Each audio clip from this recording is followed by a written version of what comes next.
আল্লাহ আমার রব, এই রবি আমার সব। দামে দামে তন মনে তারি অনুভব। তোমার দুনিয়াতে আমি যেদিকে তাকাই, অথই নিয়ামতে ডুবে আছি সবাই। পাক পাখালির গানে শুনি তসবি কলো রব, তসবি কলো রব। আল্লাহ আমার রব, এই রবি আমার সব। আসসালামু আলাইকুম। আলহামদুলিল্লাহ, আসসালাতু ওয়াসসালামু আলা রাসূলিল্লাহ। প্রিয় দর্শক, আপনারা যারা দেশে আছেন প্রবাসে, সবাইকে জানাই অনেক অনেক প্রীতি ও শুভেচ্ছা। শুরু হলো এনটিভি আয়োজিত এবং লাভ হলো নিবেদিত জুমাবারের লাইভ অনুষ্ঠান আপনার জিজ্ঞাসা। আপনাদের সাথে আছি আমি জয়নুল আবেদিন আজাদ। আর আপনাদের মনে জাগা প্রশ্নের জিজ্ঞাসার সরাসরি জবাব দিচ্ছেন বিশিষ্ট আলেম ডক্টর মোহাম্মদ সাইফুল্লাহ। আসসালামু আলাইকুম রহমতুল্লাহি ওয়া বারাকাতুহু। প্রিয় দর্শক, আমাদের আজকের প্রাসঙ্গিক আলোচনার বিষয় রাসূল সাল্লাল্লাহু আলাইহি ওয়াসাল্লামের 24 ঘন্টা। চলুন তাহলে জিজ্ঞাসার আলোকিত ভুবনে আমরা প্রশ্ন নিচ্ছি। আসসালামু আলাইকুম। প্রিয় দর্শক, পরিচয় দিয়ে প্রশ্ন করুন। জি, আসসালামু আলাইকুম। ওয়ালাইকুম আসসালাম। আমি উত্তরা থেকে বলছি। জি, আমার একটা প্রশ্ন হচ্ছে, আমরা মসজিদ নির্মাণ করার সময় যদি নির্মাণ সামগ্রী কোনো হিন্দু ব্যবসায়ীর কাছ থেকে নিই, এটা নিয়ে মসজিদে ব্যবহার করা জায়েজ আছে কিনা, এইটা আমার প্রশ্ন। Thank you. ধন্যবাদ আপনাকে। মসজিদ নির্মাণে যদি কোনো হিন্দু ব্যবসায়ী সহযোগিতা করতে চান, সেই সহযোগিতা নেওয়া যাবে কি? নিতে কোনো অসুবিধা নেই। নির্মাণ সামগ্রী যদি বৈধ হয়, হারাম কিছু না হয়, সেখান থেকে আপনি সহযোগিতা নিতে পারবেন। তবে সেক্ষেত্রে আপনি একটি বিষয় খেয়াল রাখতে হবে, যদি আর্থিক কোনো সংকট না থাকে, অর্থনৈতিক কোনো সমস্যা না থাকে, তাহলে মুসলিমদের উচিত হচ্ছে মুসলিমরা নিজেদের সম্পদ থেকেই, মানে হালাল উপার্জন থেকেই আল্লাহর ঘর মসজিদ নির্মাণ করবে। আরেকটি বিষয় হলো, জি, কোনো হিন্দু ব্যবসায়ীর দোকান থেকে নির্মাণ সামগ্রী ক্রয় করা যাবে? হ্যাঁ, ক্রয় করাতে কোনো অসুবিধা নেই। কোনো অসুবিধা নেই। আমরা জানলাম দুটি বিষয়। প্রিয় দর্শক, প্রশ্ন নিচ্ছি। আসসালামু আলাইকুম। পরিচয় দিয়ে প্রশ্ন করুন।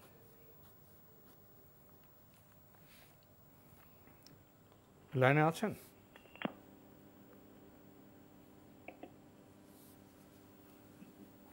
লাইনে আছেন? প্রিয় দর্শক, লাইনে থাকলে আপনার পরিচয় দিয়ে প্রশ্ন করুন। আপনি কি লাইনে আছেন? জি জি জি, আমরা আপনাকে শুনতে পাচ্ছি। আপনার পরিচয় দিয়ে প্রশ্ন করুন।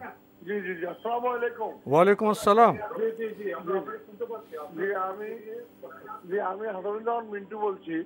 আমার প্রশ্ন হলো যে, আপনার যে হুজুরকে একটু উপরে, এই যে আমাদের তাইতুল ওযুর নামাজটা নিয়ে একটু দোয়াশা আছে। তাইতুল ওযুর নামাজটা অ্যাকচুয়ালি, ধরুন আমার বাসা থেকে মসজিদের দূরত্ব 500 ফুট দূরে, 500 ফুট। এখন আমি হয়তো অজু করেই যাই, নামাজে পড়তে 10 মিনিট দেরি হয়।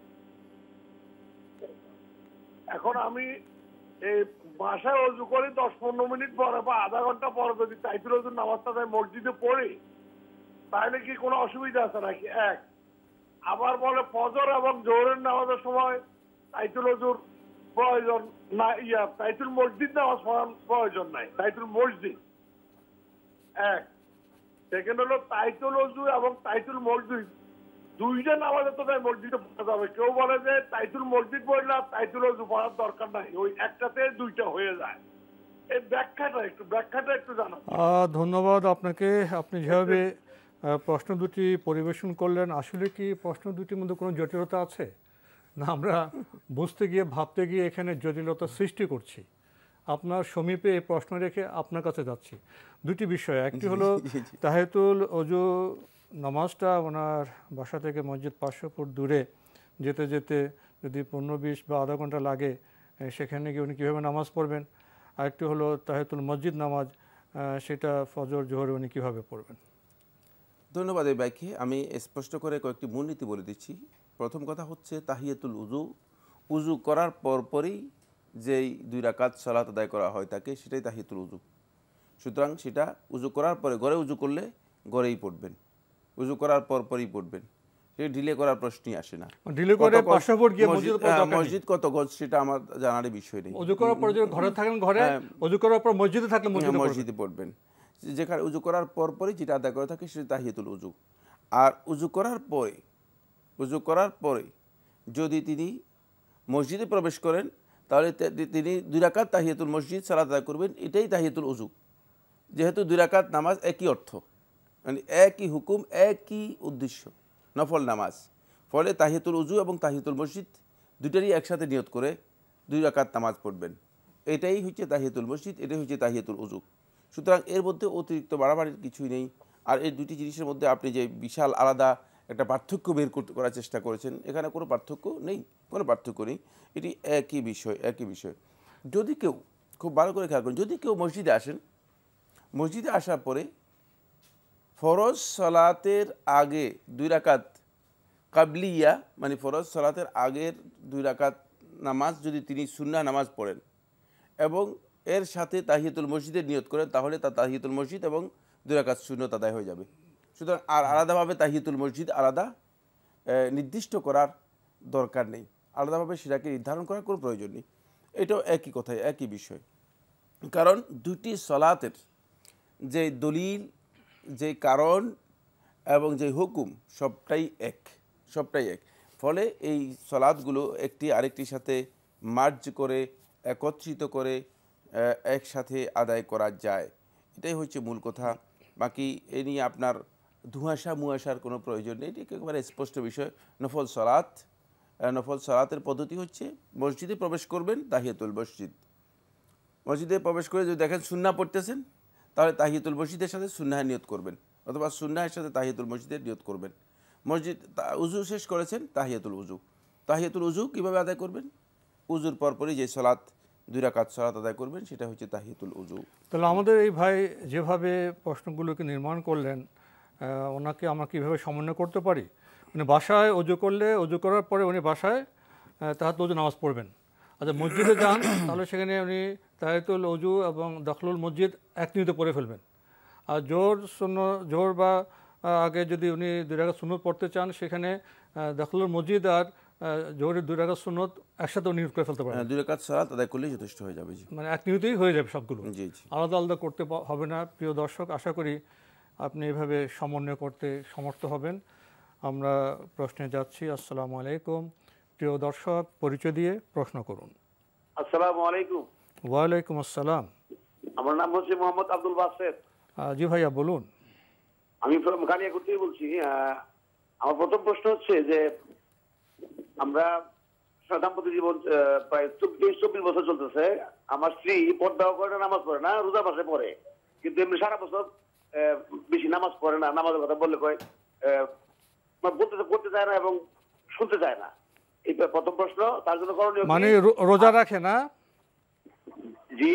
আপনার স্ত্রী রোজা রাখে? আপনার স্ত্রী রোজা রাখে? জি, রোজা রাখে, রমজান মাসে রোজা, কিন্তু পর্দা করে না আর নামাজ পড়তে চায় না, এই তো? জি। এখন আপনার প্রশ্ন কি? প্রশ্নটা হচ্ছে যে আমাদের করণীয় কি? আমার তার ছেলে। আপনার করণীয়।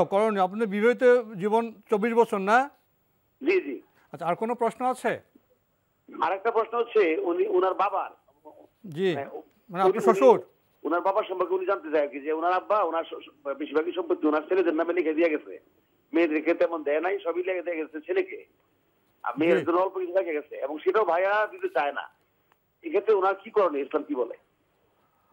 মেয়েদের দেয়নি। ধন্যবাদ আপনাকে। আপনি তো 2টি প্রশ্ন খুব গুরুত্বপূর্ণ করেছেন। ভাইয়া, আপনার তো বিবাহিত জীবন 24 বছর হয়ে গেল, 2 যুগ। আজকে বলছেন যে আপনার স্ত্রী পর্দা করে না, নামাজও পড়তে চায় না, রোজা রাখে, করণীয় কি? ভাই, বিয়ের সময় তো আপনার করণীয় ছিল। পাত্রী যখন বাছাই করতে ছিলেন তখন কি এসব বিষয়ে সজাগ ছিলেন, জানার চেষ্টা করেছেন? যে পাত্রী পছন্দের ক্ষেত্রে তো সুন্নাহসম্মত বিধান আছে, কোন ধরনের পাত্রী আমাদের পছন্দ করতে হবে, সেখানে বোধহয় কিছু ভুল হয়ে গেছে। আর 24 বছরে উনি তো ইমানদার, রোজা রাখেন, ওনাকে আপনি সংশোধন করতে পারলেন না কেন? এটা একটি প্রশ্ন আমাদের। তো ওনার কী করণীয়, এখন কি বলবেন? এবার যে প্রশ্ন করেছেন এই প্রশ্নের উত্তর হচ্ছে তিনি তাকে বোঝানোর জন্য চেষ্টা করবেন।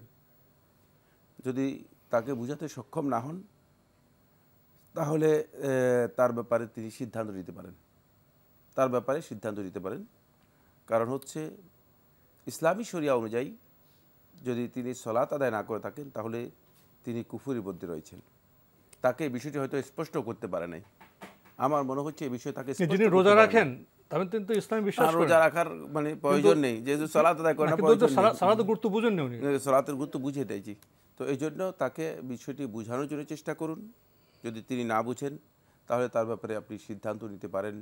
আর এই প্রশ্ন 24 বছর আগের প্রশ্ন, 24 বছর পরে প্রশ্ন করেছেন, এটাও আপনার একটা অবহেলা আমার মনে হচ্ছে।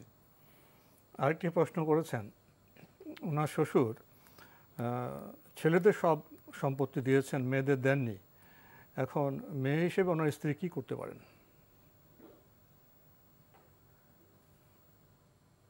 যদি তার শ্বশুর এই ধরনের জুলুম করে থাকেন তাহলে তিনি আর করার কিছুই নেই, কিয়ামতের দিন তিনি এইটা বুঝিয়ে দিবেন।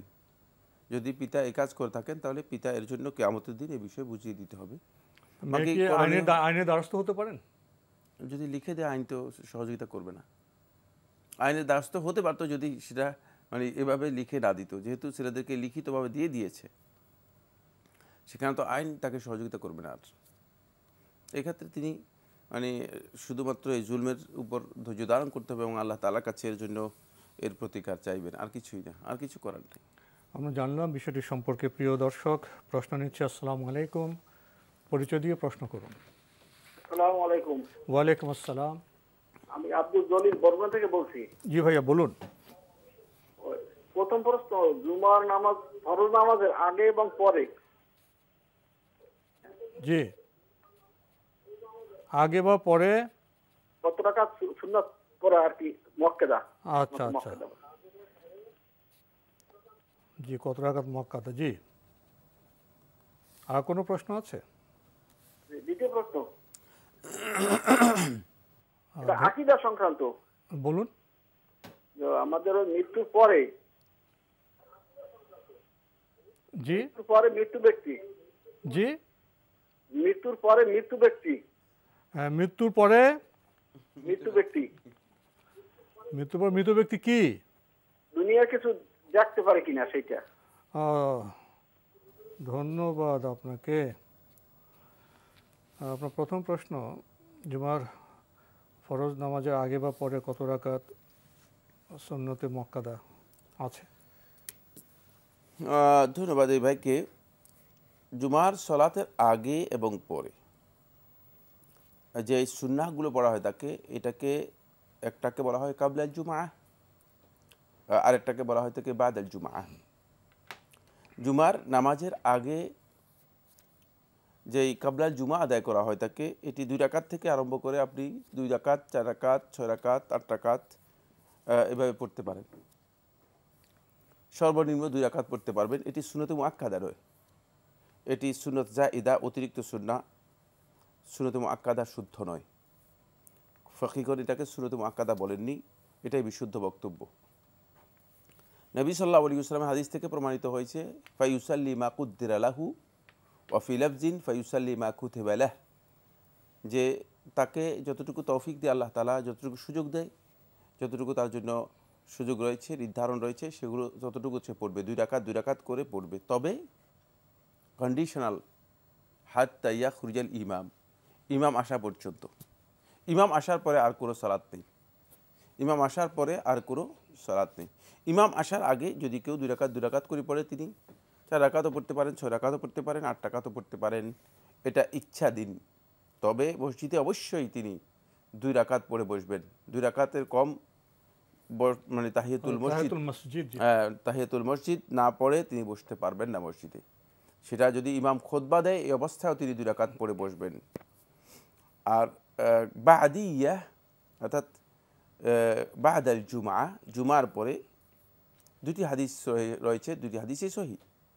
একটি হাদিসে 2 রাকাতের কথা উল্লেখ করা হয়েছে, সহিহ সনদে সাব্যস্ত হয়েছে। উম্মুল মুমিনিন আয়েশা রাদিয়াল্লাহু আনহা থেকে তিনি বলেছেন যে নবী সাল্লাল্লাহু আলাইহি ওয়াসাল্লাম জুমার সালাতের পরে যখন ঘরে আসতেন, নবী সাল্লাল্লাহু আলাইহি ওয়াসাল্লাম 2 রাকাত জুমার সালাতের পরে আদায় করতেন।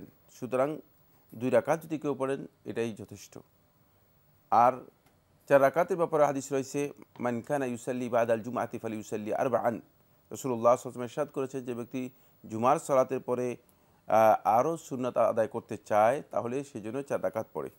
এই হাদিস থেকে বোঝা যায় এটি সুন্নাত মুআক্কাদা নয়, এটা সুন্নাহ, বাধ্যতামূলক বিষয় নয়, সুন্নাত মুআক্কাদা নয়। জুমহুর আহলে হাদিস এবং জুমহুর ফকিহগণ এটাকে সুন্নতে মুআক্কাদা বলেননি, এটাকে সুন্নতে মুআক্কাদা বলেননি। জুমার সালাতের পরের এই 4 রাকাত অথবা 2 রাকাতকে রাতেবা বলেছেন। রাতেবা হচ্ছে যেটা নিয়মিত মানে সালাতের পর আদায় করা হয়ে থাকে, এটা সুন্নতে মুআক্কাদা নয়। সুন্নতে মুআক্কাদা নিয়ে আলেমদের মধ্যে ইখতিলাফ রয়েছে, মানে আলেমদের কেউ কেউ সুন্নতে মুআক্কাদা বলেছেন জুমার নামাজের পরের 4 রাকাতকে।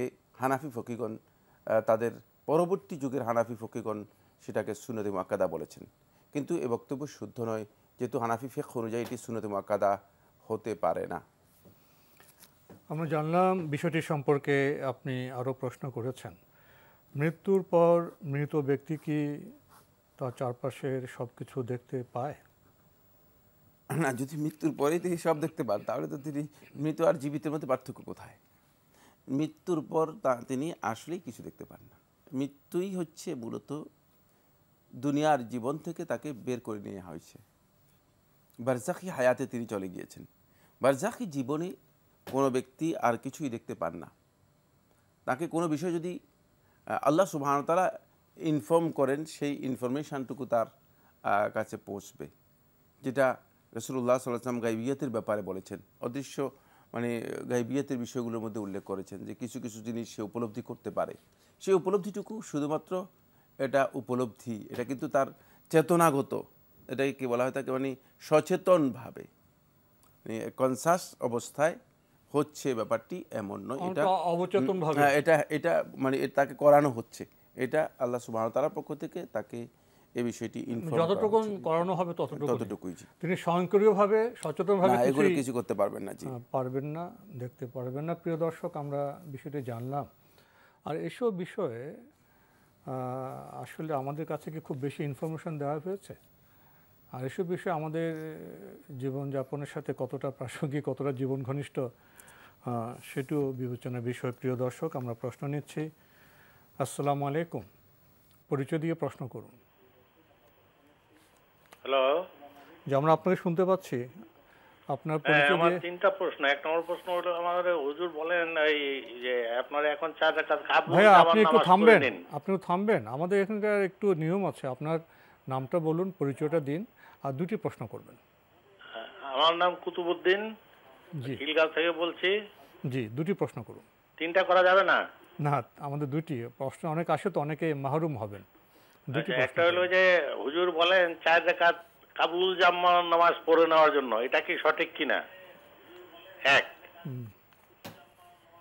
জি, আরেকটা। আর 2 নম্বর হলো যে হাদিস আছে রাসূল আল্লাহ তাআলা শেষ রাতের দিকে 7ম আকাশ থেকে 1ম আকাশে নেমে এসে বান্দাদেরকে বলেন তোমরা কি চাও। জি, এখন পৃথিবীতে তো 24 ঘন্টায় আপনার এই তাহাজ্জুদ কেউ না কেউ পড়ে, তো আল্লাহ তাআলা কি 24 ঘন্টায় নিয়ে 7ম আকাশ থেকে নিচে আকাশে নেমে থাকেন? ধন্যবাদ আপনাকে। আপনি খুব গুরুত্বপূর্ণ 2টি প্রশ্ন করেছেন। প্রথম প্রশ্ন, হুজুর বলে থাকেন আপনাদের যে 4 রাকাত কাবলাল জুমা পড়ে নিন, এটা কি সঠিক? না, এই কথা হুজুর বলবেন না। কাবলাল জুমা যারা জুমার আগে আসবেন তারা পড়বেন, তো হুজুর বলার তো সুযোগ নেই। কারণ ইমাম যিনি মানে খতিব যদি এসে যান তাহলে তিনি আর জুমার তখন জুমা শুরু হয়ে যাবে, তখন জুমার সালাত শুরু হয়ে যাবে, খুতবা শুরু হয়ে যাবে। তখন তিনি একথা বলবেন না যে আপনারা কাবলাল জুমা পড়ে নিন। যারা কাবলাল জুমা এসেছে, জুমার আগে যারা ইমাম আসার আগে যারা এসেছে তারাই কেবল 2 রাকাত 4 রাকাত তারাই পড়বেন। বাকি যারা পরবর্তীতে আসবে, খতিব আসার পরে, খতিব খুতবা শুরু করার পর অথবা খুতবাতে মানে আরম্ভ করার পরই আসবেন, তারা কেবল তাহিয়াতুল মসজিদ 2 রাকাত পড়ে বসবেন। এই মাসআলাটি একেবারে সূর্যালোকের মতো মানে দিবালোকের মতো স্পষ্ট মাসালা। আমি জানি না কেন এটা নিয়ে আমাদের মধ্যে এই ধরনের বিভ্রাট বা বিভ্রান্তি কাজ করছে। জি, আমরা জানলাম বিষয়টি সম্পর্কে। প্রিয় দর্শক, আপনি আরেকটি প্রশ্ন করেছেন। আপনি জেনেছেন যে শেষ রাতের দিকে রব্বুল আলামিন সপ্তম আকাশ থেকে প্রথম আকাশে নেমে আসেন এবং বান্দাদের আহ্বান জানান, তোমাদের কার কী প্রয়োজন, কে কী চাও। আপনি প্রশ্ন করলেন যে পৃথিবীর বিভিন্ন ভূগোলে বিভিন্ন দেশে তো তাহাজ্জুদ নামাজ পড়া হয়, বিভিন্ন সময়ে বান্দারা জাগেন, তো 24 ঘন্টা তো এভাবে আবর্তিত হয়। তো মহান আল্লাহ কি 24 ঘন্টায় প্রথম আকাশে থাকেন? এটি একটি অবান্তর প্রশ্ন, অবাঞ্ছিত অবান্তর প্রশ্ন। প্রথম কথা হচ্ছে আপনাকে আমি প্রশ্ন করতে চাই, আপনি যদি সৌরজগতে যান তাহলে সেখানে আপনি শেষ রাত কোথায় পাবেন? সেখানে তো রাত দিন নেই। আল্লাহ রাব্বুল আলামিনের সাথে এটি সম্পৃক্ত নয়, এটা হচ্ছে বান্দাদের সাথে সম্পৃক্ত। সুতরাং গায়বিয়তের বিষয়গুলো, অদৃশ্য জ্ঞানের বিষয়, যেগুলো রাসূলুল্লাহ সাল্লাল্লাহু আলাইহি ওয়াসাল্লাম আমাদেরকে জানিয়েছেন, এগুলোর ব্যাপারে এই ধরনের আকলি প্রশ্ন, মানে যৌক্তিক প্রশ্ন, অবান্তর এর মাধ্যমে আপনি কোনো ধরনের সমাধান বের করতে পারবেন না। কারণ আল্লাহ সুবহানাহু ওয়া তাআলার জন্য এগুলো কিছুই না। আপনি সৌরজগতেই তো মানে রাত্র দিন কিছুই নেই, তাহলে সেখানে শেষ রাত কোথায় রয়েছে? তো প্রশ্নই আসে না আপনি আল্লাহ সুবহানাহু ওয়া তাআলা সম্পর্কে এই প্রশ্ন উত্থাপন করতে পারেন। এই প্রশ্ন উত্থাপন করাই হচ্ছে মূলত ধৃষ্টতা এবং ঈমানের পরিপন্থী বিষয়। আমাদের কাছে তো 3 কাল আছে না? জি জি, আল্লাহ তাআলার কাছে এগুলো কিছু যে দর্শক প্রশ্ন করলেন, তার অতীত আছে, বর্তমান, ভবিষ্যৎ আছে। আল্লাহর কাছে কি 3টা কাল আছে না সব এক কাল? ওখানে টাইম ফ্রেম নেই, নেই, টাইম ফ্রেম নেই। টাইম ফ্রেম নেই। এটা আমাদের সুবিধার জন্য, আমাদের বোঝার জন্য আমাদেরকে বন্টন করছেন। বিভ্রান্তি এই জায়গায় হয়েছে। জি, আমরা আমাদের ইবাদতের সুবিধার জন্য, আমাদের সীমাবদ্ধতা দিয়ে আমরা আল্লাহকে বুঝতে চাই। আল্লাহ তো অসীম, তার কোনো সীমাবদ্ধতা নাই।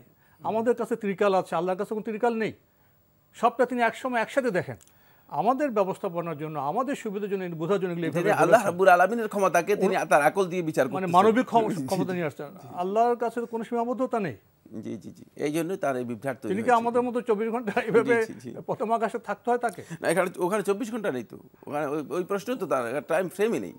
24 ঘন্টা তো এখানে আমাদের বাংলাদেশে। জি, আমাদের আজকের প্রাসঙ্গিক আলোচনার বিষয় রাসূল সাল্লাল্লাহু আলাইহি ওয়াসাল্লামের 24 ঘন্টা। গত কয়েকটি পর্বে আমরা রাসূল সাল্লাল্লাহু আলাইহি ওয়াসাল্লামের যে ঘুম থেকে জাগরণ, সেখান থেকে আমরা শুরু করেছিলাম এবং গত পর্বে রাসূল সাল্লাল্লাহু আলাইহি ওয়াসাল্লামের যে ইশরাক, যেটাকে আমরা বলি, বা দোহার নামাজ, সেই পর্যন্ত এসেছিলাম। এরপরে কি বলবেন? ধন্যবাদ আপনাকে, খুবই গুরুত্বপূর্ণ বিষয়। রাসূলুল্লাহ সাল্লাল্লাহু আলাইহি ওয়াসাল্লাম ইশরাকের এই সালাত কখনো কখনো রাসূলুল্লাহ সাল্লাল্লাহু আলাইহি ওয়াসাল্লাম সূর্যাস্তের পরপরই, সূর্য উদয়ের পরপরই, সূর্যোদয়ের মানে 12 থেকে 14 মিনিট পরপরই আদায় করতেন। কখনো কখনো রাসূলুল্লাহ সাল্লাল্লাহু আলাইহি ওয়াসাল্লাম সূর্য উদিত হওয়া পর্যন্ত অপেক্ষা করতেন। তারপরে রাসূলুল্লাহ সাল্লাল্লাহু আলাইহি ওয়াসাল্লামের সাথে সাহাবায়ে কেরামরা এসে বসতেন, বসে কিছুক্ষণ কথাবার্তা বলতেন, বিভিন্ন বিষয় নিয়ে আলোচনা করতেন। ইমাম ইবনুল কাইয়িম রাহিমাহুল্লাহ তাআলা বর্ণনা করেন, তিনি বলেন যে জাহেলি সময়ের যে সমস্ত বিষয়গুলো আছে সেগুলো নিয়েও রাসূলুল্লাহ সাল্লাল্লাহু আলাইহি ওয়াসাল্লামের সাথে তারা গল্প করতেন। একটু এই সময়টা একটু রিল্যাক্স এর সময়ের মতো আল্লাহ নবী সাল্লাল্লাহু আলাইহি ওয়াসাল্লাম কাটাতেন। তারপর রাসূলুল্লাহ সাল্লাল্লাহু আলাইহি ওয়াসাল্লাম 4 রাকাত সালাতুদ দুহা আদায় করতেন। 4 রাকাত সালাতুদ দুহা অথবা সালাতুল ইশরাক আদায় করতেন। এরপর রাসূলুল্লাহ সাল্লাল্লাহু আলাইহি ওয়াসাল্লাম সালাতুদ দুহা আদায় করতেন, কিন্তু রাসূলুল্লাহ সাল্লাল্লাহু আলাইহি ওয়াসাল্লাম মসজিদে এসে, রাসূলুল্লাহ সাল্লাল্লাহু আলাইহি ওয়াসাল্লাম মসজিদে আদায় করতেন। সেটা যদি মসজিদ থেকে রাসূলুল্লাহ সাল্লাল্লাহু আলাইহি ওয়াসাল্লাম বের হয়ে যেতেন, আগে ঘরে চলে যেতেন, তাহলে ঘর থেকে রাসূলুল্লাহ সাল্লাল্লাহু আলাইহি ওয়াসাল্লাম এসে এরপরে মসজিদে এসে সালাতুদ দুহা আদায় করতেন। সালাতুদ দুহা এর অন্যতম একটি সুন্নাহ হচ্ছে, এটা খুব গুরুত্বপূর্ণ, সেটা হলো মসজিদে গিয়ে আদায় করা। মসজিদে গিয়ে আদায় করা। নবী সাল্লাল্লাহু আলাইহি ওয়াসাল্লাম মসজিদে আসতেন, তারপরে মসজিদে এসে সালাতুদ দুহা আদায় করতেন। বেশিরভাগ ক্ষেত্রে রাসূলুল্লাহ সাল্লাল্লাহু আলাইহি ওয়াসাল্লামের আমল প্রমাণিত হয়েছে, রাসূলুল্লাহ সাল্লাল্লাহু আলাইহি ওয়াসাল্লাম 4 রাকাত সালাতুদ দুহা আদায় করতেন। এরপর রাসূলুল্লাহ সাল্লাল্লাহু আলাইহি ওয়াসাল্লাম তিনি তার রাসূলুল্লাহ সাল্লাল্লাহু আলাইহি ওয়াসাল্লাম সালাতুদ দুহা এরপরে তিনি তার ঘরে চলে যেতেন। ঘরে গিয়ে রাসূলুল্লাহ, একটা প্রশ্ন আছে, পুরুষরা তো মসজিদে গিয়ে ইশরাক পড়ার চেষ্টা করবেন। নারীরা কি করবেন যারা মসজিদ যান না? নারীরা মসজিদে যাবেন না, তারা বাসায় তারা বাসায় আদায় করবেন। যেখানে ফজর পড়বেন সেখানে সেখানে পড়বেন, সূর্য উদিত হওয়ার পরে তারা সেখানে পড়বেন। এরপর রাসূলুল্লাহ সাল্লাল্লাহু আলাইহি ওয়াসাল্লাম ঘরে আসতেন, ব্যক্তিগত কাজ যেগুলো দরকার সেগুলো সারতেন, প্রয়োজনীয় কাজ সারতেন। প্রয়োজনীয় কাজ রাসূলুল্লাহ সাল্লাল্লাহু আলাইহি ওয়াসাল্লাম সারার পর রাসূলুল্লাহ সাল্লাল্লাহু আলাইহি ওয়াসাল্লাম কাইলুলা করতেন। এই কাইলুলা হচ্ছে কিছুক্ষণ দুপুরবেলায় বিশ্রাম নেয়া। আর এই কাইলুলা রাসূলুল্লাহ সাল্লাল্লাহু আলাইহি ওয়াসাল্লাম করতেন জোহরের আগে। জোহরের আগে রাসূলুল্লাহ সাল্লাল্লাহু আলাইহি ওয়াসাল্লাম কাইলুলা করতেন। অনেক লম্বা সময়ে, সর্বোচ্চ এর সময় হতে পারে যে মানে দিবসের 1 ঘন্টা বা এই পরিমাণ সময়, অল্প কিছুক্ষণ সময় একটু মানে রাসূলুল্লাহ সাল্লাল্লাহু আলাইহি ওয়াসাল্লাম আরাম করে নিদ্রার মতো রাসূলুল্লাহ সাল্লাল্লাহু আলাইহি ওয়াসাল্লাম বিশ্রাম নিতেন। এবং রাসূলুল্লাহ সাল্লাল্লাহু আলাইহি ওয়াসাল্লাম এবার হাদিসও বলেছেন, কিলু, তোমরা কাইলুলা করো, ফাইন্না শায়াতিন লা তাকিল, কারণ শয়তান দুষ্ট যারা আছে এরা মূলত এই কাইলুলা করে না। এই কাইলুলা স্বাস্থ্যের জন্য খুবই উপকারী। পরে এই মানে দুপুর বেলায় অথবা মধ্যাহ্নের আগে অল্প কিছুক্ষণ সময় যদি কেউ বিশ্রাম নেয়, এটি স্বাস্থ্যের জন্য অনেক উপকারী। শেখুল ইসলাম ইবনে কাইয়িম রাহমাতুল্লাহ উপকারগুলো জোহরের আগে। তারপর রাসূলুল্লাহ সাল্লাল্লাহু আলাইহি ওয়াসাল্লাম জোহরের আগে ঘুম থেকে উঠতেন। ঘুম থেকে উঠে রাসূলুল্লাহ সাল্লাল্লাহু আলাইহি ওয়াসাল্লাম এরপরে রাসূলুল্লাহ সাল্লাল্লাহু আলাইহি ওয়াসাল্লাম মিসওয়াক করতেন, মিসওয়াক করে উযু করতেন। উযু করার পরে রাসূলুল্লাহ সাল্লাল্লাহু আলাইহি ওয়াসাল্লাম জাওয়াল যখন হয়ে যেত, জাওয়াল হচ্ছে সূর্য যখন হেরে যেত, জোহরের ওয়াক্ত হতো, রাসূলুল্লাহ সাল্লাল্লাহু আলাইহি ওয়াসাল্লাম সাথে সাথেই 4 রাকাত নামাজ পড়তেন। এই 4 রাকাত নামাজ জুমহুর আহলে হাদিসগণ বলেছেন এটি হচ্ছে ওই জোহরের আগের যে 4 রাকাত রয়েছে সেই 4 রাকাত। আর আহলে হাদিসদের মধ্যে কেউ কেউ এবং ফাকিহদের মধ্যে কেউ কেউ কথা বলেছেন এটি হচ্ছে ওয়াক্তুজ জাওয়াল, জাওয়ালের পরে রাসূলুল্লাহ সাল্লাল্লাহু আলাইহি ওয়াসাল্লাম এই 4 রাকাত পড়তেন। এটাকে কেউ কেউ সালাতুজ জাওয়াল হিসেবে আখ্যায়িত করেছেন। এই 4 রাকাত নামাজ রাসূলুল্লাহ সাল্লাল্লাহু আলাইহি ওয়াসাল্লাম পড়তেন এবং অনেক বেশি গুরুত্ব দিতেন। কেন? ওই গুরুত্বের কারণ রাসূলুল্লাহ সাল্লাল্লাহু আলাইহি ওয়াসাল্লাম ওখানে বলে দিয়েছেন, সেটা হচ্ছে এই ফাইন্না হাযাল ওয়াক্তা তুফতাহু ফীহি আবওয়াবুস সামা ওয়া ফি লাফজিন তুফতাহু ফীহি আবওয়াবুল জান্নাহ, যে এটি এমন একটি সময় যে সময় আল্লাহ সুবহানাহু ওয়া তাআলা আসমানের যে দরজাগুলো আছে সেই দরজাগুলো খুলে দেন, মানে রহমতের জন্য আল্লাহ সুবহানাহু ওয়া তাআলা আসমানের দরজাগুলো খুলে দেন। তারপর রাসূলুল্লাহ সাল্লাল্লাহু আলাইহি ওয়াসাল্লাম জোহরের সালাতের জন্য আসতেন। জোহরের সালাতের জন্য এসে রাসূলুল্লাহ সাল্লাল্লাহু আলাইহি ওয়াসাল্লাম 4 রাকাত জোহরের সালাত আদায় করতেন। 4 রাকাত জোহরের সালাত আদায় করার পর রাসূলুল্লাহ সাল্লাল্লাহু আলাইহি ওয়াসাল্লাম জোহরের সালাতের পরে আজকারগুলো করার পরে, এইটা রাসূলুল্লাহ সাল্লাল্লাহু আলাইহি ওয়াসাল্লামের বেশিরভাগ সময় টাইম অফ ইনফরমেশান, অথবা এটাকে আপনাকে বলবেন এটা হলো মানে মিডিয়ার সময় আর কি, মানে ইনফরমেশনের সময়। রাসূল সাল্লাল্লাহু আলাইহি ওয়াসাল্লাম কোনো বিষয়ে খবর দেওয়ার হলে সাহাবায়ে কেরামদেরকে বসার জন্য বলতেন এবং রাসূলুল্লাহ সাল্লাল্লাহু আলাইহি ওয়াসাল্লাম স্পেশালি আলোচনা করে খুতবার মাধ্যমে, আলোচনার মাধ্যমে সাহাবায়ে কেরামদেরকে ইনফরমেশনগুলো জানিয়ে দিতেন। বেশিরভাগ সময় রাসূলুল্লাহ সাল্লাল্লাহু আলাইহি ওয়াসাল্লাম জোহরের পরে এটি করতেন। জোহরের পরে সবাইকে একত্রিত করতেন এবং কোথায় যেতে হবে, কি করতে হবে, কি দায়িত্ব রয়েছে, অথবা কেউ যদি আসে কর্মবন্টন, জি, মানে এই বিষয়ে রাসূল সাল্লাল্লাহু আলাইহি ওয়াসাল্লাম তাদেরকে জানাতেন, ইনফরমেশন দিতেন। তারপর রাসূলুল্লাহ সাল্লাল্লাহু আলাইহি ওয়াসাল্লাম তার ঘরে প্রবেশ করতেন।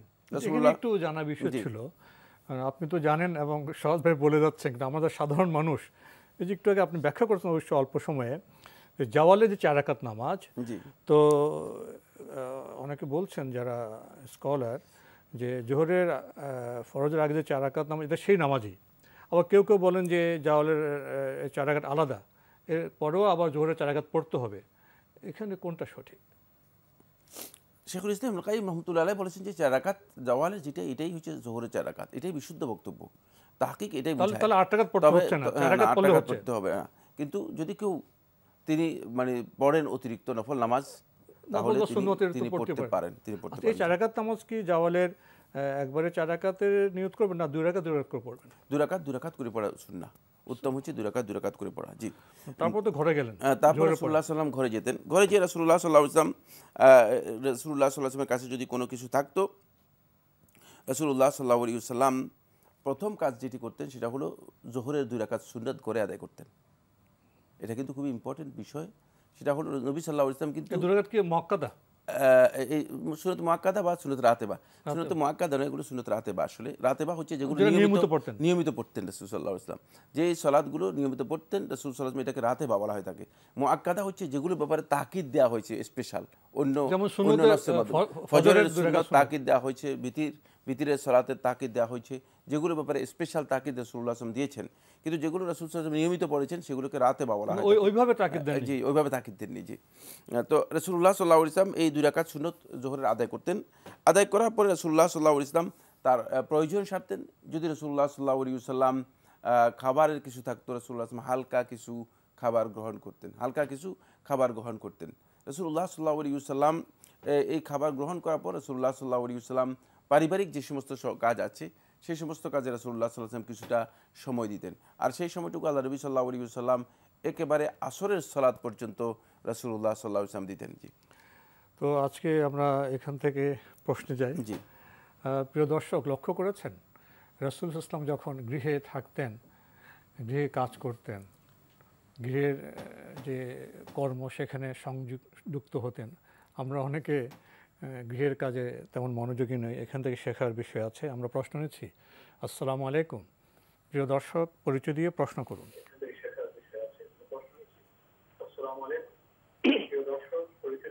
লাইনে আছেন? হ্যাঁ হ্যাঁ হ্যাঁ, আপনার পরিচয় দিয়ে প্রশ্ন করুন। আসসালামু আলাইকুম। আসসালামু আলাইকুম। ওয়ালাইকুম আসসালাম। আপনার পরিচয় দিয়ে প্রশ্ন করুন। হ্যাঁ, আমি মনিরুজ্জামান ঢাকা শনিয়াকড়া থেকে বলছি। জি ভাইয়া, বলুন। হ্যাঁ ভাই, আমি একটা ব্যবসা করতাম, ঠিক আছে? জি। ব্যবসা বাণিজ্য করে অনেক টাকা পয়সা লস খাইছি। জি। কিন্তু আমি ভাই আমার যতটুকু সম্পত্তি আসলে সবকিছু বিক্রি করে আমি দেনা পেনা দিছি, তবুও অনেক কিছু টাকা আমি দেনা আছি। জি। কিন্তু আমি মানুষের কাছে অনেক টাকা পাই, অনেক আমার মানুষ আমার টাকা পয়সা দিতেছে না। এখন আমি তো ভাই সবকিছু বিক্রি করে টাকা পয়সা দিয়ে দিছি, এখন আমার তো আর কিছু নাই, তবু আমি কিছু দেনা পেনা রয়ে গেছি। এখন এই মুহূর্তে আমি কি করতে পারি, আমি কিন্তু আপনার কাছে জানতে চাই। আপনি এখন কিছু করছেন না? হ্যাঁ, আমি ছোট একটু হকারি, গাড়িতে হকারি করে ব্যবসা করে জীবন ধারণ করছি। আপনার কি ঋণ আছে না?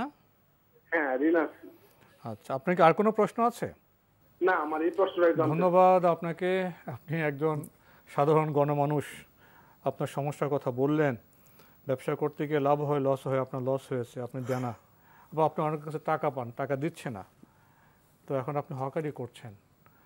কি করতে পারেন এই অবস্থা থেকে উদ্ধারের ক্ষেত্রে? প্রথম কাজ তো ধৈর্য ধারণ করতে হবে।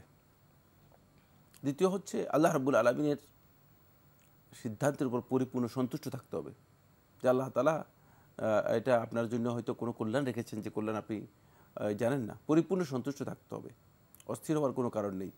আল্লাহ রাব্বুল আলামিনকে ব্লেম করবেন না, অভিযোগ করবেন না, তাহলে ক্ষতিগ্রস্ত হয়ে যাবেন। তৃতীয় হচ্ছে নিজের প্রচেষ্টা অব্যাহত রাখুন, নিজের ইনকামের জন্য প্রচেষ্টা অব্যাহত রাখুন। আল্লাহ সুবহানাহু ওয়া তাআলা বরকত দেবেন, আল্লাহ রাব্বুল আলামিন বরকত দেবেন। চতুর্থ যে কাজটি সেটা হচ্ছে নিয়মিত 5 ওয়াক্ত সালাত জামাতে আদায় করুন, নিয়মিত 5 ওয়াক্ত সালাত জামাতে আদায় করুন। ইনশাআল্লাহ তাআলা এই অবস্থা থেকে উত্তরণের পথ পেয়ে যাবেন। 4টি কাজ মনে হয় যেন খুব কেমন, কিন্তু এই 4টি কাজ যদি নিয়মিত করতে পারেন, অবশ্যই এই পথ থেকে উত্তরণের সুযোগ ইনশাআল্লাহ তাআলা আল্লাহ সুবহানাহু ওয়া তাআলা ব্যবস্থা করে দেবেন। আরেকটা কাজ কিন্তু করতে পারেন, উনি হকারি করেন বা যে কাজে করেন, যদি সকাল সকাল শুরু করেন, এখানে তো বরকতের একটা বোধহয় সম্ভাবনা আছে। হ্যাঁ, কোনো সন্দেহ নেই, এটিও একটা বিষয়। আপনি যে কাজে করবেন, ব্যবসা বা হকারি, আপনি যদি ভোরে সকাল সকাল শুরু করতে পারেন, যে কোনো কাজ সকালে শুরু করার মধ্যে একটা বরকত আছে। প্রিয় দর্শক, আমরা প্রশ্ন নিচ্ছি। আসসালামু আলাইকুম। পরিচয় দিয়ে প্রশ্ন করুন।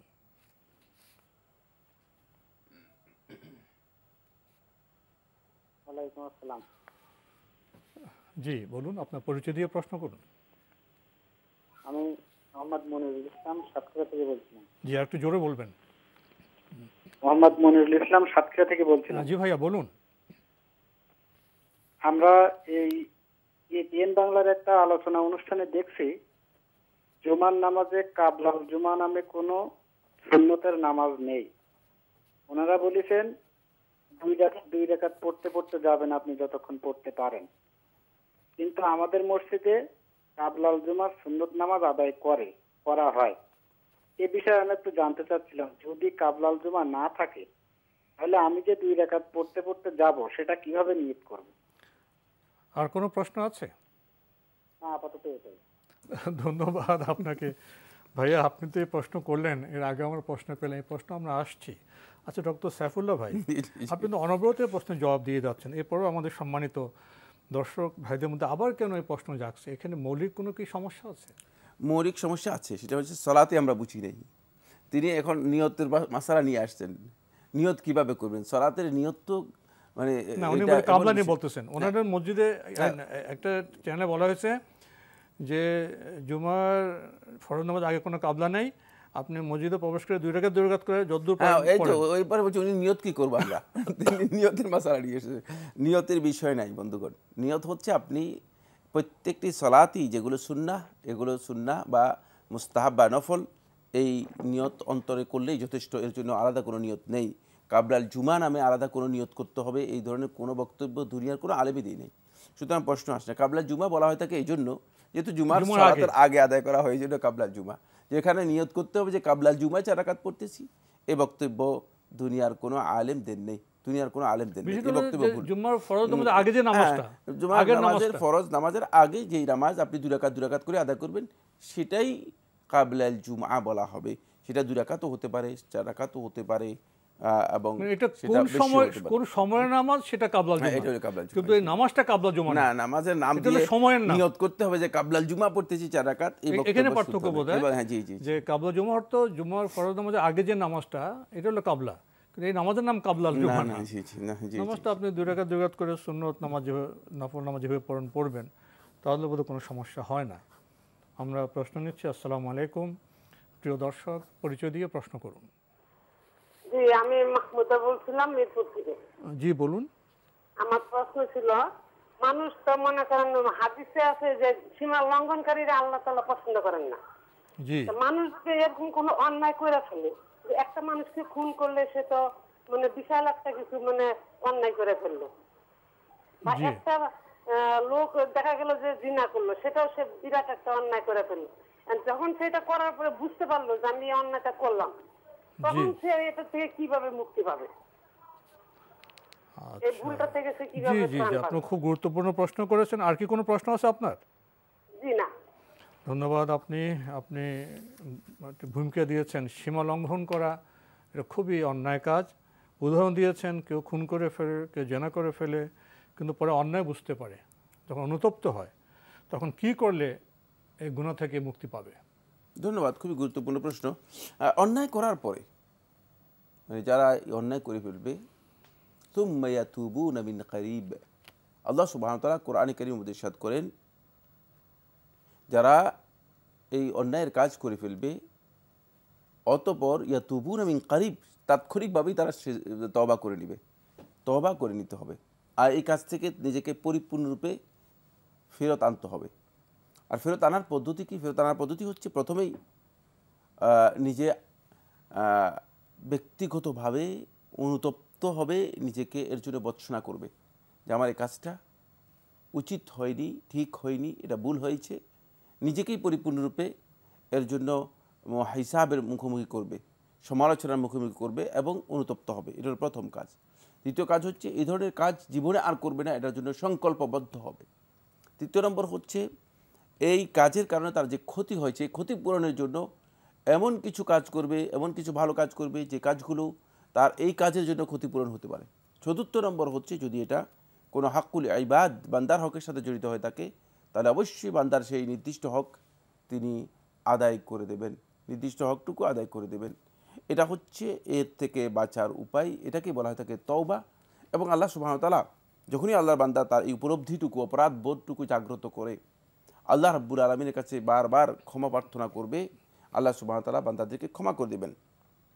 তখন হতে পারে যে সেই ব্যক্তি এমন এক পর্যায়ে চলে আসতে পারে যে ইল্লা মান আমানা ওয়া আমিলা সালিহান ওয়া তাবা ইল্লা মান তাবা ওয়া আমিলা সালিহান ওয়া আমানা ওয়া আমিলা সালিহান ফাউলাইকা ইউবাদদিলুল্লাহু সাইয়্যাতিহিম হাসানাত। আল্লাহ তাআলা বলেন যদি সে তওবা করে এবং সত্যিকার ঈমান আনে এবং নেক আমল করে, তাহলে উলাইকা ইউবাদদিলুল্লাহু সাইয়্যাতিহিম হাসানাত, যে আল্লাহ সুবহানাহু ওয়া তাআলা তাদের হতে পারে যে মানে তার অন্তরের অবস্থান এমন এক পর্যায়ে পৌঁছতে পারে যে আল্লাহর কাছে প্রত্যাবর্তন, আল্লাহ রাব্বুল আলামিনের কাছে ধর্ণা দেয়া, আল্লাহ রাব্বুল আলামিনের কাছে নিজেকে পেশ করা, সাবমিশনটা এমন এক স্টেজে যেতে পারে যে আল্লাহ তাআলা তাদের গুনার কাজগুলো, অপরাধের কাজগুলো ভালো কাজে পরিণত করে দিতে পারে, সেগুলো ভালোতে পরিণত হয়ে যেতে পারে। এই জন্য এটা হচ্ছে তওবার অত্যন্ত গুরুত্বপূর্ণ একটি দিক, যে আল্লাহ সুবহানাহু ওয়া তাআলা যদি আল্লাহর বান্দার তওবা কবুল করেন, আল্লাহ রাব্বুল আলামিন তো ক্ষমা করবেনই, বরং হতে পারে তার গুনাহগুলো হয়তো একেবারে মুছে দিবেন, অথবা গুনাহগুলোকে আল্লাহ সুবহানাহু ওয়া তাআলা নেক আমলে পরিবর্তন করে দিবেন। তবে সেই তওবা সেই মানের হতে হবে, তওবার যেই শর্তগুলো আমরা উল্লেখ করেছি সেই শর্ত অনুযায়ী তওবা হতে হবে। জি, আপনি তো সীমা লঙ্ঘনের ব্যাপারে তওবার কথা বললেন, ইসলামী চেতনার কথা বললেন। এই অপরাধ হওয়ার পরে উনি তো অনুতপ্ত হলেন, তওবা করলেন, ও কাজে যাবে না, প্রতিজ্ঞাবদ্ধ হলেন। কিন্তু এরপরে যদি যে রাষ্ট্রে বসবাস করতেন সেখানে তার বিরুদ্ধে মামলা হয়ে যায়, আইন আদালতে চলে যায়, তাহলে কি করবেন? না, যদি কোর্টে চলে যায় বিচারের, তাহলে অবশ্যই তাকে বিচারের মানে সম্মুখীন হতে হবে। তাহলে ল অফ ল্যান্ড যেটা যে আইন অনুযায়ী সেটা মোকাবিলা করবেন।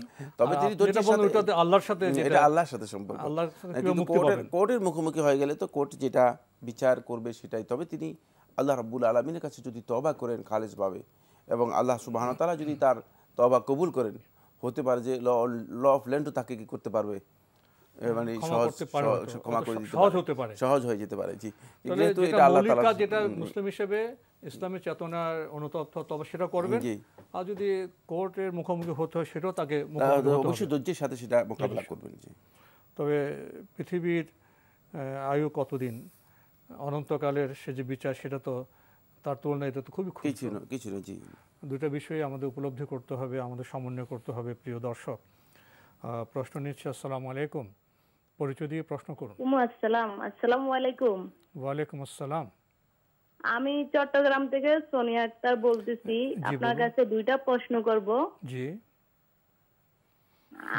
আমার প্রশ্নটা হলো যে, এক নম্বর প্রশ্ন, আমার টয়লেটে নাকি উজু করলে উজু হবে না, তাহলে আমার নামাজটা কিভাবে হবে?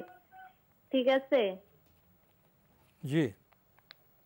আর দ্বিতীয় নম্বর প্রশ্ন হলো যে, আমার আব্বু যখন মারা যায় তখন সকালবেলা কোনো দোকান খোলা থাকে না, তাই গাউসি কমিটির থেকে আমার আব্বুর জন্য দাফনের সবকিছু দিয়ে দিয়েছে, কাপড় চোপড় থেকে শুরু করে। এখন এটা কি আমরা অন্যজনকে দিলে আমার আব্বুর ওই দেওয়াটা হবে?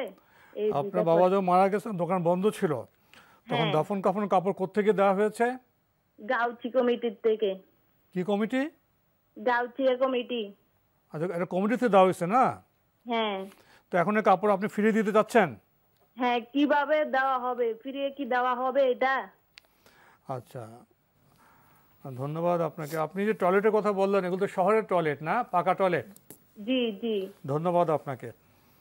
উনি জেনেছেন যে টয়লেটে অজু করলে তো অজু হবে না, তো উনি তো টয়লেটে অজু করেন, তাহলে ওনার নামাজ কি হবে?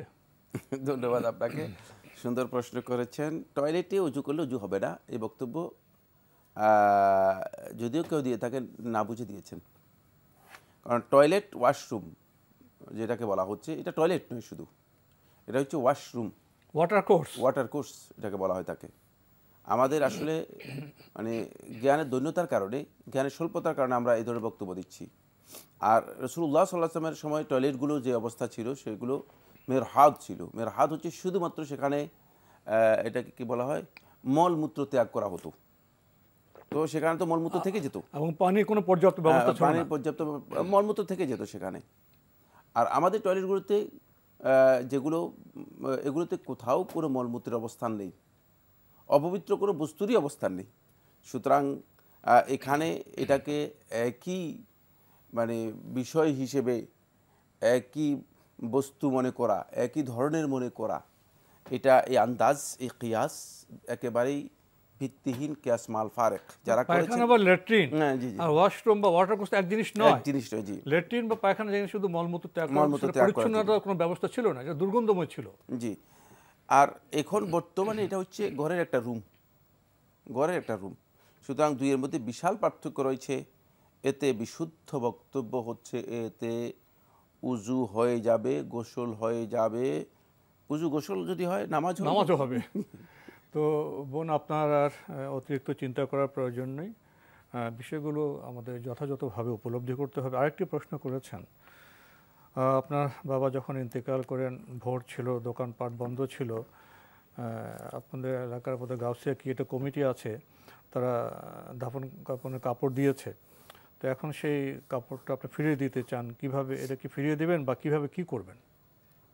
না, কাপড় ফেরত দেওয়ার কোনো প্রয়োজন আছে বলে আমি মনে করি না। কেউ তো দিয়েছে আপনাকে, যেহেতু আপনাকে দিয়েছে, আপনার জন্য এটি জায়েজ ছিল না জায়েজ ছিল না, সেক্ষেত্রে আপনি ফেরত দেওয়ার কোনো প্রয়োজন নেই।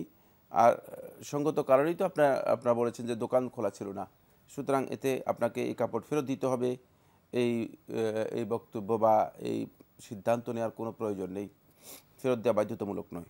কিন্তু দিতে চান বা কারো প্রয়োজনে দিয়ে দেন, কিন্তু যদি কারো প্রয়োজনে সহযোগিতা করেন সেটা করতে পারেন, সেটা ভিন্ন মাসআলা, সেটা আপনার পক্ষ থেকে সদকা হবে, আপনার পক্ষ থেকে সদকা হবে। আমরা প্রশ্ন নিচ্ছি। আসসালামু আলাইকুম, পরিচয় দিয়ে প্রশ্ন করুন। জি, আমার নাম ঠিকানা বলতে অনিচ্ছুক। আমার দুইটি প্রশ্ন। জি।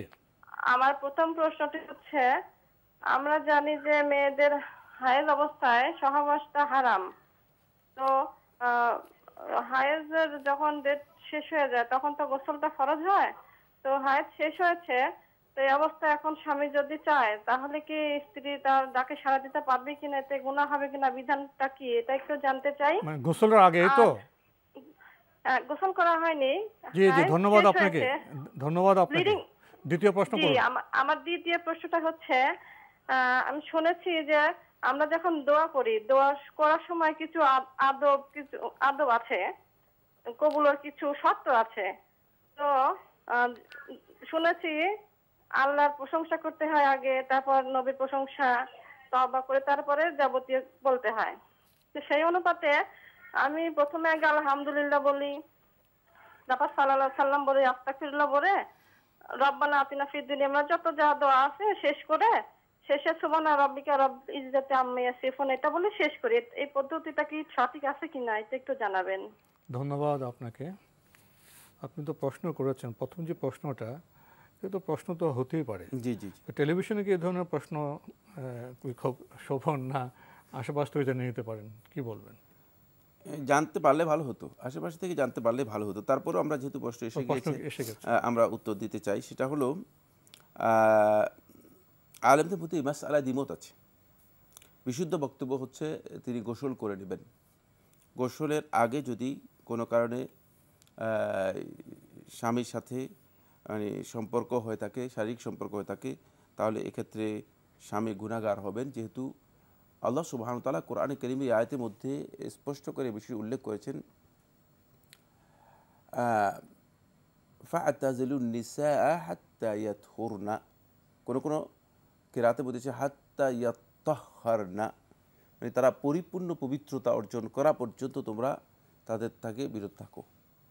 যেহেতু এর আগে কথার মধ্যে এসেছে ইয়াসআলুনাকা আনিল মাহিদ, লোকেরা আপনাকে হাইজ সম্পর্কে জিজ্ঞেস করবে, কুল হুয়া আযান, এটি হচ্ছে অপবিত্র। এই অপবিত্রতার মধ্যে মানে এমন কিছু বিষয় আছে যেগুলো ক্ষতিকর, ফলে এই কারণে নিষেধ করা হয়েছে, স্বাস্থ্যের জন্য ক্ষতিকর, ব্যক্তির জন্য ক্ষতিকর, এই কারণেই কিন্তু নিষেধ করা হয়েছে। নিষেধ তো আর এমনিতেই ইসলাম করে না, ইসলাম যেটা ক্ষতি নিশ্চিত হয়েছে কারণ ছাড়া ইসলামের কোনো বিধান নেই। সুতরাং এই কারণেই মানে গোসল করাটা এখানে এই অপরিহার্য। কিন্তু আলেমদের কেউ কেউ বলেছেন যে এতে গুনাহ হবে না, কেউ কেউ বলেছেন এতে গুনাহ হবে না, যেহেতু হাইজ তার শেষ হয়ে গিয়েছে। কেউ কেউ বলেছেন গুনাহ হবে না। কিন্তু আমি যেটাকে গুরুত্বপূর্ণ মনে করি অথবা প্রণিধানযোগ্য মত হিসেবে মনে করে থাকি, সেটা হচ্ছে যেহেতু নসের মধ্যে বেশি কোনো কেরাওয়াতে এটা এসেছে হাত্তা ইয়াত্তাহহারনা, পরিপূর্ণ পবিত্রতা অর্জন করা। এখানে একথা বলা হয় না যে হাইজ শেষ হয়ে যাওয়া পর্যন্ত, একথা বলা হয়নি, বরং বলা হয়েছে যে পবিত্রতা অর্জন করা। পবিত্রতা তো অর্জন হবে গোসলের মাধ্যমে, জি গোসলের মাধ্যমে। সুতরাং গোসলটাই হচ্ছে এখানে উদ্দেশ্য। আর এটা কিন্তু খুবই গুরুত্বপূর্ণ বিষয় যে একটা ইন্টিমেসি, মানুষের যে মর্যাদা, ইন্টিমেসির সৌন্দর্য আছে, জি মর্যাদার সাথে যায় না এগুলো, জি এটা আসে না। জি আমরা বিষয়টি বিভিন্ন দিক ও বিভাগ সম্পর্কে জানলাম প্রিয় দর্শক, এবং মানুষ হিসেবে আমাদের যে উন্নত জীবনযাপন সেই নিরিখে আমরা বোধহয় সিদ্ধান্ত নিতে পারি। তো আপনি আরেকটি প্রশ্ন করেছেন যে দোয়ার তো কিছু আদব আছে, আপনি সে আদব বর্ণনা করেছেন, আল্লাহর প্রশংসা করেন, নবীর প্রশংসা করেন, এরপরে দোয়া করেন। উনি যে পদ্ধতির কথা বলেছেন সেটা কি ঠিক আছে? আপনার পদ্ধতি পুরাই ঠিক আছে। আপনার যে পদ্ধতি রয়েছে এই পদ্ধতি ঠিক রয়েছে।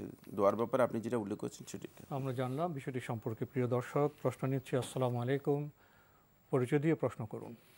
আসসালামু আলাইকুম রাহমাতুল্লাহ। ওয়ালাইকুম আসসালাম ওয়া রাহমাতুল্লাহ। জি বলুন, কে বলছেন, কোত্থেকে বলছেন? হ্যাঁ জি, আমি মনির বলছি ফেনী থেকে। কে বলছেন? আমি মনির বলছি ফেনী থেকে। ও, ফেনী থেকে ভাই মনির, বলুন। জি, আমার প্রশ্ন হলো যে আমরা যে আমাদের যে পিতামাতা আত্মীয়স্বজন মারা গেলে যে আমরা যে 40টা বা কুলখানি করি, 7 দিন না 40টা করি, এগুলো আসলে কতটুকু ইসলামের সাথে যায়? আর কোনো প্রশ্ন আছে? না না, আমার এটাই প্রশ্ন। জি ভাই, আপনার কাছে তো আমার প্রশ্ন আছে ভাইয়া।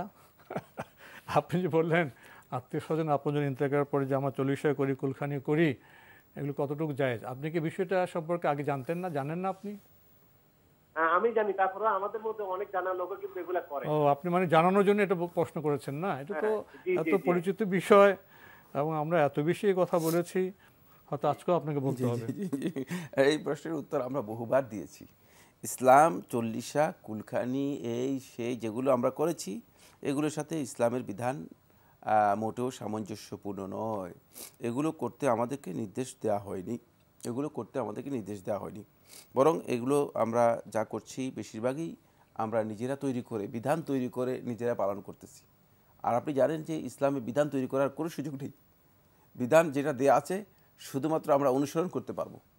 সুতরাং যারা নিজেরা বিধান তৈরি করেছি, এই কাজগুলো কোনো সন্দেহ নেই এগুলো ইসলামে বেদাত। আর বেদাতের ব্যাপারে রাসূলুল্লাহ সাল্লাল্লাহু আলাইহি ওয়াসাল্লাম আমাদেরকে অনেক আগেই সতর্ক করেছেন। বেদাতকে রাসূলুল্লাহ সাল্লাল্লাহু আলাইহি ওয়াসাল্লাম বিভ্রান্তির কারণ হিসেবে আখ্যায়িত করেছেন। এই যে 40টা বা কুলখানির যে বিধান রচনা, এই বিধানে না গিয়ে কখনো যদি আপনার আত্মীয় স্বজনদের বা দরিদ্রদের খাওয়ানো হয় যে কোনো সময় সওয়াবের উদ্দেশ্যে, আল্লাহ সন্তুষ্টির জন্য, সেটা কি হতে পারে? হ্যাঁ, কোনো সন্দেহ নেই। বিধান যদি না হয়ে থাকে তাহলে মানে এমনি আত্মীয় স্বজনকে খাওয়ানো, সদকা করা, দান খয়রাত করা সবটা জায়েজ। এটা ইসলামের বিধান হিসেবে নয়, সেটা যে কোনো সময় হতে পারে। প্রিয় দর্শক, আমরা প্রশ্ন নিচ্ছি। আসসালামু আলাইকুম, পরিচয় দিয়ে প্রশ্ন করুন। আমার নাম আরিফ, আমি উত্তরা থেকে বলছি, ঢাকা উত্তরা থেকে। জি ভাইয়া বলুন। আমার প্রশ্ন হচ্ছে যে নামাজ পড়ার সময় আমরা যখন সূরা ফাতিহা পড়বো বা অন্য সূরা পড়বো, তার আগে কি বিসমিল্লাহ পড়তে হয় কিনা? আগে বিসমিল্লাহ? তার আগে বিসমিল্লাহ, হ্যাঁ বিসমিল্লাহ পড়ে নিতে হয় কিনা সূরা ফাতিহার আগে? প্রতি রাকাতেই জি বিসমিল্লাহ পড়তে হবে কিনা? ঠিক আছে। আর কোনো প্রশ্ন আছে? জি না। ধন্যবাদ আপনাকে। নামাজে সূরা ফাতিহা পড়তে হয়, অন্য সূরা পড়তে হয়, প্রতি সূরার আগে বিসমিল্লাহ পড়তে হবে? হ্যাঁ, সূরা ফাতিহার আগে বিসমিল্লাহ পড়তে হবে। সূরা ফাতিহার আগে বিসমিল্লাহ পড়তে হবে। যেহেতু সূরা ফাতিহার ব্যাপারে অনেক কথা রয়েছে, বিশুদ্ধ বক্তব্য হচ্ছে বিসমিল্লাহ সূরা ফাতিহার একটি আয়াত, এটাই অনেকের বক্তব্য, এবং সুতরাং এই ক্ষেত্রে বিসমিল্লাহ পড়াটাই হচ্ছে বিধান। অন্য সূরার আগে কি বিসমিল্লাহ পড়তে হবে? অন্য সূরা যদি শুরু থেকে পড়ে তাহলে বিসমিল্লাহ পড়বে, মাঝখানে পড়লে? আর মাঝখানে পড়লে বিসমিল্লাহ পড়বেন না। আউযুবিল্লাহ পড়তে হবে না, আউযুবিল্লাহ পড়তে হবে না। আউযুবিল্লাহ তো শুরুতে পড়বে, আউযুবিল্লাহ দিয়ে শুরু করবে, সালাত শুরু করবে যখন, তখনই আউযুবিল্লাহ পড়া সুন্নাহ, তারপর বিসমিল্লাহ পড়বে। জি, আমরা জানলাম বিষয়টি সম্পর্কে। প্রিয় দর্শক, প্রশ্ন নিচ্ছি। আসসালামু আলাইকুম, পরিচয় দিয়ে প্রশ্ন করুন। ঠিক আছে, পাইছি। টাকাটা কি করব? ভাইয়া, আপনার কণ্ঠ শুনছি, আপনার পরিচয় জানলে ভালো হতো। কোত্থেকে কে বলছেন? যে আমি মালিবাগ থেকে বলছি, ঢাকা মালিবাগ থেকে। আমার নাম মোহাম্মদ নজরুল ইসলাম। ভাইয়া বলুন, আপনার প্রশ্ন করুন। যে আমার প্রশ্ন হলো, আমার ছোট ছেলে বয়স 10 বছর, সে রাস্তা 500 টাকা পাইছে আর কি, টাকাটা কি করব আমি? আর কোনো প্রশ্ন আছে? জি না। ধন্যবাদ। আপনার ছোট ছেলে বয়স 10 বছর, 500 টাকা পেয়েছে, এখন এই টাকা দিয়ে কি করবেন? এই টাকা আপনি সদকা করে দিন, গরিব মিসকিনদেরকে দিয়ে দিন, এটা আপনার জন্য উত্তম। জি, আমরা জানলাম বিষয়টি সম্পর্কে। প্রিয় দর্শক, প্রশ্ন নিচ্ছি। আসসালামু আলাইকুম, পরিচয় দিয়ে প্রশ্ন করুন। আসসালামু আলাইকুম। ওয়ালাইকুম আসসালাম। আমি নোয়াখালী কোম্পানিগঞ্জ থেকে আপনার সাথে বলছি। জি ভাইয়া বলুন। জিজ্ঞাসা হলো যে মানে এই যে কবর জিয়ারত করে সরাসরি সামনে দিয়ে কবর জিয়ারত করে যদি না কবর জিয়ারতে কি করা হয়? কবর জিয়ারত করতে যাইলে জিয়ারত করে সামনাসামনি জিয়ারত করা ইসলাম আছে। আপনাকে স্পষ্ট শুনতে পাচ্ছি না। কবর জিয়ারত করতে গিয়ে কি করে একটু স্পষ্ট করে বলুন তো, কি করে? কবর জিয়ারত করতে সরাসরি সামনাসামনি যায় পিতামাতা কবর জিয়ারত করে, এটা কি ইসলামিক দৃষ্টিতে আছে কি? ও কবর সামনাসামনি না। আর কোনো প্রশ্ন আছে? না, আমার একটাই বক্তব্য। ধন্যবাদ। কবর জিয়ারত করতে গেলে সামনাসামনি পিতামাতার সামনাসামনি যে কবরকে জিয়ারত করে, এটা ইসলামে অনুমোদন আছে কিনা? রাসূলুল্লাহ সাল্লাল্লাহু আলাইহি ওয়াসাল্লাম অনুমোদন দিয়েছেন, আলা ফাজুরুহা ফাইন্নাহা তুযাক্কিরুকুমুল আখিরা, যে তোমরা কবর জিয়ারত করো, তোমাদের আখিরাতকে স্মরণ করে দিবে কবর জিয়ারত। সুতরাং এটা অনুমোদিত বিষয়, যদি কেউ সামনাসামনি কবরের সামনে গিয়ে জিয়ারত করেন করতে পারবেন। অনেকে বলে যে কবরের সামনে না গিয়ে পশ্চিমমুখী করতে হবে, এই যে নানা কথা বলা হয়, এগুলির ভিত্তি কি? এগুলো সব নিজেদের ইজতিহাদ, নিজেদের ইচ্ছা, নিজের ইচ্ছাই ইজতিহাদ। এখানে ওরকম নির্দিষ্ট কোনো না, এখানে কোনো হাইয়াত নির্দিষ্ট করা হয়নি। রাসূলুল্লাহ সাল্লাল্লাহু আলাইহি ওয়াসাল্লাম কোনো হাইয়াত নির্দিষ্ট করেননি। কবর গিয়ে সামনাসামনি জিয়ারত করতে পারবে, দোয়া করতে পারবে, আমরা জানলাম। প্রিয় দর্শক, বিষয়টি সম্পর্কে আমরা প্রশ্ন নিচ্ছি। আসসালামু আলাইকুম, পরিচয় দিয়ে প্রশ্ন করুন। আসসালামু আলাইকুম। ওয়ালাইকুম আসসালাম। জি, আমি যে এই পর্যন্ত তিনবার তিনজনে প্রশ্ন করলো যে জুমার নামাজটার ব্যাপারটা, আমি আমি কেরানীগঞ্জ থেকে বলছি, মোহাম্মদ নান্নু। জি, যে আমি এখন বলছি যে জুমার কাবলাত জুমা, যে 4 রাকাত কাবলাত জুমাটা, এইটা তো হুজুররা যখন বয়ান করার পরে বলে কলম যে যারা কাবলাত জুমা বাকি আছে তারা পড়ে নেন, এই কথা সময় দেয় আমাদের।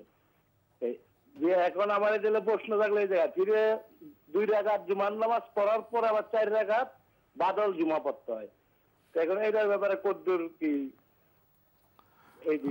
ধন্যবাদ আপনাকে ভাইয়া।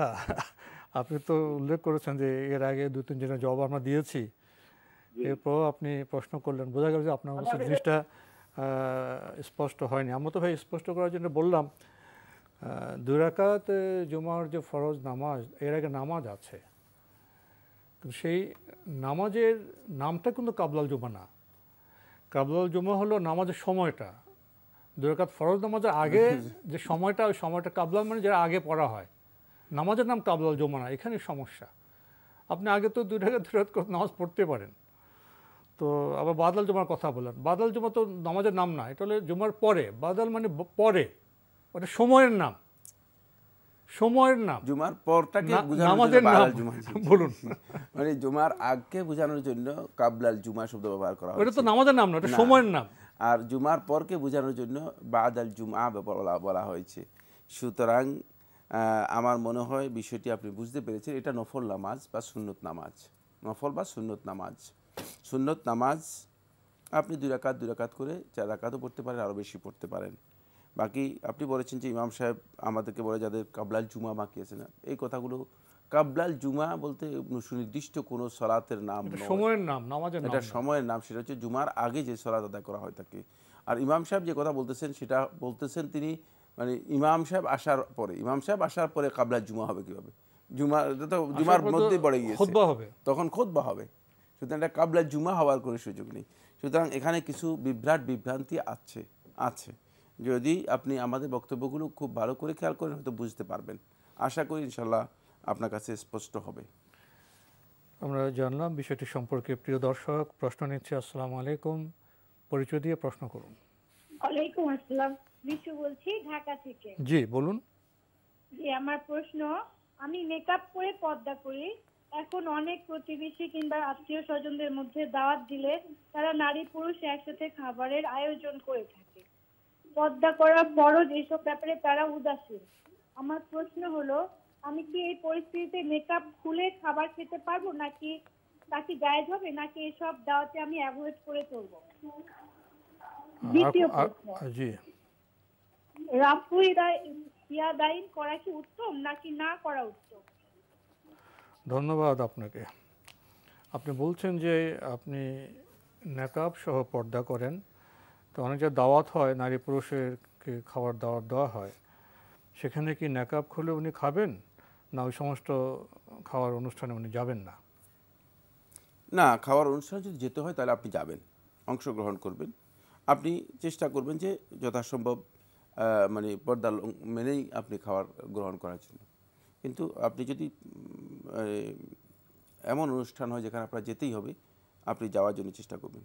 কিন্তু যদি এমন হয় যে এই অনুষ্ঠান আপনার যাওয়ার না গেলেও কোনো অসুবিধা নেই, সেটা অ্যাভয়েড করতে পারেন। তবে আমরা বিশেষ করে যারা পর্দা করে থাকেন তাদেরকে এই ধরনের অনুষ্ঠান বা পারিবারিক অনুষ্ঠান অথবা আত্মীয়দের অনুষ্ঠানে নিজেকে আলাদা করে নেওয়া, এটাকে আমরা নিরুৎসাহিত করি। কারণ হচ্ছে তাদের সাথে সম্পর্ক থাকলেই তো তারা জিনিসটা বুঝতে পারবে। কারণ তাদের থেকে আপনি আলাদা হয়ে গিয়ে আপনি বিচ্ছিন্ন হলেন, তারাও আপনাকে মনে করলো কনজারভেটিভ এবং মনে করলো যে আসলে ভিন্ন ভিন্ন প্রকৃতির লোক, ভিন্ন স্টাইলের লোক। এইটা আসলে ইসলাম আমাদেরকে করতে বলে নাই, এটা ইসলাম আমাদেরকে করতে বলে নাই। ইসলাম যেহেতু আত্মীয়তার সম্পর্কের বিষয়টি ইসলাম গুরুত্ব দিয়েছে, সেক্ষেত্রে যদি প্রশ্ন আসে যে এখানে মানে আমি মনে করি যে সম্পর্ক রক্ষা করেই ইসলামের বিধান অনুশাসন মেনেই পর্দা পরিপালন করেই আপনি সেখানে অংশগ্রহণ করবেন। জি, একটি প্রশ্ন করেছেন, রফুল ইয়াদিনটা এটা কি করা ভালো না না করলেও চলবে? না, রফুল ইয়াদাইন করা হচ্ছে সুন্নাহ। যদি কেউ না করেন তিনি সুন্নাহ পালন করলেন না, কিন্তু করাটাই হচ্ছে সুন্নাহ। জি, প্রিয় দর্শক, আমরা দেখছিলাম এনটিভি আয়োজিত এবং লাভ হ্যালো নিবেদিত অনুষ্ঠান আপনার জিজ্ঞাসা। সময়ের কারণে আমরা আজকে আর প্রশ্ন নিতে পারছি না, তবে আপনাদের অবগতির জন্য জানাতে পারি আপনার জিজ্ঞাসা অনুষ্ঠানটি সপ্তাহে রবি, সোম, মঙ্গল, বুধে 4 দিন বিকেল 5:30টায় সম্প্রচার হয়ে থাকে। ওইসব অনুষ্ঠানে আপনার মনে জায়গা প্রশ্ন চিঠির মাধ্যমে, ইমেলের মাধ্যমে পাঠাতে পারেন। আমাদের ঠিকানা পরিচালক আপনার জিজ্ঞাসা, এনটিভি বিএসসি ভবন, 7ম তলা, 102 কাজী নজরুল ইসলাম অ্যাভিনিউ, কারওয়ান বাজার, ঢাকা 1215। ইমেল অ্যাড্রেস আপনার জিজ্ঞাসা @ntvbd.com। এছাড়া এনটিভি অনলাইনেও আপনারা আমাদের অনুষ্ঠান দেখতে পারবেন, ভিজিট করুন www.ntvbd.com। ইউটিউবে এবং আমাদের ভেরিফাইড ফেসবুক পেজে অনুষ্ঠান দেখতে পারবেন। প্রিয় দর্শক, সবশেষে রয়েছে গ্রন্থ পরিচিতি। আমাদের আজকের গ্রন্থের নাম ইসলাম পরিচিতি। মূল লেখক ডক্টর মোহাম্মদ ইবন আবদুল্লাহ ইবন সালেহ আস-সুহাইম। অনুবাদ করেছেন জাকিরুল্লাহ আবুল খায়ের। সম্পাদনা করেছেন প্রফেসর ডক্টর আবু বকর মোহাম্মদ জাকারিয়া।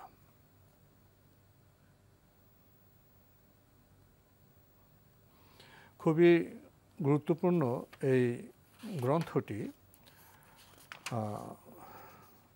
প্রকাশ করেছে কাশফুল প্রকাশনী। দীর্ঘ সূচি রয়েছে। সঠিক পথ কোনটি? মহান আল্লাহর অস্তিত্ব, প্রভুত্ব, একত্ব ও একক ইবাদত। ইলাহ বা উপাস্য একজনই হবেন। মহাজগতের সৃষ্টি, মহাবিশ্ব সৃষ্টির রহস্য, মানব সৃষ্টি ও তার মর্যাদা, নারীর মর্যাদা, মানব সৃষ্টির হিকমাত, মানুষের জন্য দিন ধর্মের প্রয়োজনীয়তা, সত্য দিনের চিনার উপায়, দিন ধর্মের বিবিধ প্রকার, বিদ্যমান ধর্মগুলোর অবস্থা, নবুয়তের তাৎপর্য, খাতমে নবুয়ত বা নবুয়তের পরিসমাপ্তি, আরও চমৎকার সব বিষয় রয়েছে এই গ্রন্থে। গ্রন্থটির মূল্য 270 টাকা। যারা এই গ্রন্থটি পেতে চান টেলিফোনে যোগাযোগ করতে পারেন। Telephone number 01731010740। আবারও বলছি 01731010740। ইসলাম পরিচিতি। যদি সংক্ষেপে কিছু বলতেন এই গ্রন্থটি সম্পর্কে। ইসলাম পরিচিতি এটি অত্যন্ত গুরুত্বপূর্ণ একটি বিষয়। শেখ আব্দুর রহমান আস-সুহাইম এর লিখিত এবং শেখ জাকিরুল্লাহ অনুদিত যেই বইটি সম্পাদনা করেছেন প্রফেসর ডক্টর আবু বকর জাকারিয়া, আমরা মনে করে থাকি যে ইসলামের মৌলিক যে বিষয়গুলো আছে সেগুলো জানার জন্য এটি খুবই সহায়ক একটি বই হবে। তার কারণ হচ্ছে ইসলামের অনেক মৌলিক বিষয় আছে যেগুলো আমরা আসলে অনেকেই জানি না। না জানার কারণে আমরা নিজেদেরকে শুধুমাত্র মুসলিম দাবি করি, কিন্তু মুসলিম হতে পারছি না। কারণ মুসলিম হতে হলে তো ইসলাম জানতে হবে। এই জায়গায় আমাদের বড় ধরনের গ্যাপ আছে, দূরত্ব আছে। যেমন আমরা আজকে প্রশ্নগুলো যদি বিচার করি তাহলে এটাও আমাদের কাছে স্পষ্ট হবে যে আমরা যে ইসলাম সম্পর্কে জানি না, যে কতটুকু জানি না, সেটাও আমাদের কাছে স্পষ্ট হয়ে গিয়েছে যে আমরা একেবারেই জানি না। নফল সুন্নত এর মধ্যে পার্থক্য পর্যন্ত আমরা বুঝি না। ফলে ইসলাম সম্পর্কে জানার জন্য অবশ্যই আমাদেরকে পড়তে হবে, বইয়ের সহযোগিতা নিতে হবে এবং মৌলিক জ্ঞানভিত্তিক কোরআন হাদিস ভিত্তিক যে বইগুলো আছে সেগুলো যাতে করে আমরা স্টাডি করতে পারি সেই চেষ্টা আমাদেরকে করতে হবে। আমি আশা করি যে এই বই এই ধরনের সহায়তা করবে আপনাদের ইনশাআল্লাহ। জি। আচ্ছা, এটা কেমন হলো? আমরা বলি আমাদের ধর্ম ইসলাম, ইসলাম জানি না। আমরা বলি আমরা মুসলিম, মুসলিমের বৈশিষ্ট্য জানি না। আমরা বলি আমরা রাসূলের উম্মত, অথচ রাসূল সাল্লাল্লাহু আলাইহি ওয়াসাল্লাম যে রহমতুল্লাহ আলামিন সে বিষয় আমরা বুঝি না। তো এত বুঝি না, এত কিছু নিয়ে আমরা কিভাবে ইসলামের প্রতিনিধিত্ব করব? না, এই কারণে তো আমরা ইসলামের প্রতিনিধিত্ব করছি না। আমরা বেশিরভাগ লোকেই কেউ মানে তার ঘরানার প্রতিনিধিত্ব করছি, কেউ তার দলের প্রতিনিধিত্ব করছি, কেউ তার চিন্তাধারার প্রতিনিধিত্ব করছি, কেউ তার ফেরকার প্রতিনিধিত্ব করছি, কেউ তার একান্ত ব্যক্তিগত মন গড়া মতের প্রতিনিধিত্ব। তাহলে এখানে আমাদের জানার বিষয় আছে, পালনের বিষয় আছে। এই আহ্বান রেখে আজকের অনুষ্ঠান এখানে শেষ করছি। আপনাকে অনেক ধন্যবাদ। আপনাকে অনেক ধন্যবাদ। প্রিয় দর্শক, আমরা দেখছিলাম অ্যান্টিবায়োজিত এবং লাভ হেলো নিবেদিত অনুষ্ঠান আপনার জিজ্ঞাসা। আমরা শেষে গ্রন্থের পরিচয় ঘটালাম, কিছু কথাও বললাম। আসুন জানি, ইসলাম জানি, মুসলিমের বৈশিষ্ট্য জানি, নবীর উম্মত হওয়ার কি গুণাবলী অর্জন করতে হবে, সে গুণাবলী অর্জনের দিকে আমরা অগ্রসর হই। দেখা হবে ইনশাআল্লাহ আগামী জুমাবার একই সময়ে। প্রিয় দর্শক, মহান আল্লাহ আমাদের সবাইকে নিরাপদে রাখুন, রাখুন শান্তিতে। আসসালামু আলাইকুম। আল্লাহ আমার রব, এই রবি আমার সব, দামে দামে তুন মনে তারি অনুভব। আল্লাহ আমার রব, এই রবি আমার সব, দামে দামে